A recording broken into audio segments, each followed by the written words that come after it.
Hey, what is up you guys, GLISKEY here, and in the latest Pokemon Sun and Moon trailer, I noticed something that was kind of odd and affects the in-game universe timeline. But there's something else amazing I want to address first.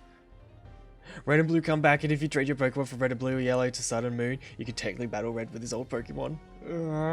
It's gonna be so cool. Okay, now that that's over and done with, on to business. The Pokemon timeline is believed to be this. Generations 1 and 3 are at the same time because of the way they trade between Ruby, Sapphire and Emerald and Fire Red and Leaf Green is to use the Network Machine, which is a trading machine that connects Kanto to Hoenn. Then 3 years later is Gold, Silver and Crystal because Gen 2 is 3 years after Red defeated Team Rocket and uses the time capsule to trade between the Generation 1 and the Generation 2 games.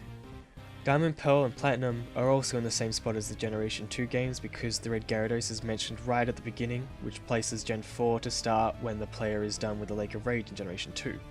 Next is Black and White because Caitlyn returns in Generation 5 from the Generation 4 games, and she has gotten older. After Black and White is Black 2 and White 2, which takes place 2 years after Black and White.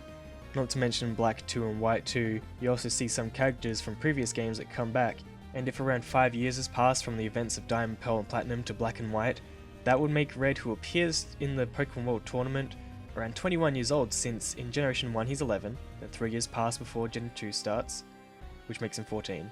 Then 5 years pass from Gen 2 and 4 to the first Gen 5 games, which makes him 19, and then 2 years pass to the second Gen 5 games, which makes him 21. And last but not least, the X and Y games happen at the same time as the second Gen 5 games. Now that we've gotten through that, let's talk about why I think the timeline is wrong. Let's jump back to the new Sun and Moon trailer. They announced we can battle trainers we've seen before. Here's Cynthia. Here's Wally.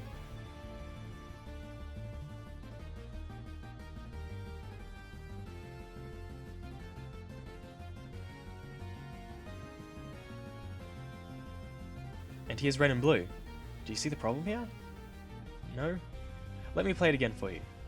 Here's Cynthia, here's Wally, and here's Red and Blue.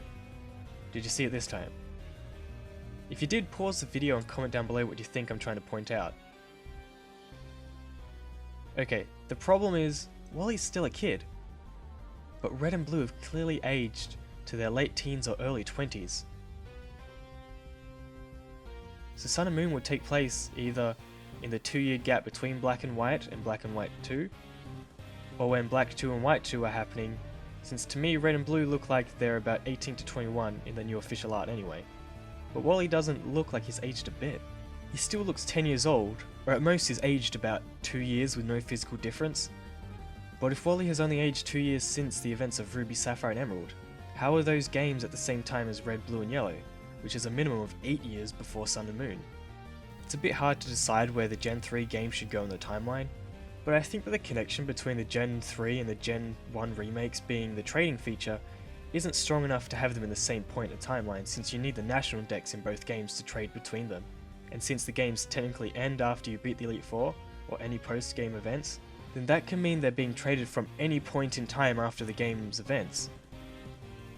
If where I've placed Sun and Moon in the timeline is correct, and at most Wally has aged 2 years, then the Gen 3 games would be set at the same time as Black and White, or just before, since that had placed them 2 years before Sun and Moon, and Sun and Moon would be around 9 or 10 years after the Gen 1 games. Which is why Red and Blue aged so much in the Sun and Moon games, when Wally didn't at all, pretty much. That was a lot to go through, and I can't believe 15 seconds of a trailer sparked all this. But if you like this video, don't forget to subscribe to this channel and Synth Scizor, who made the music that I put in this video.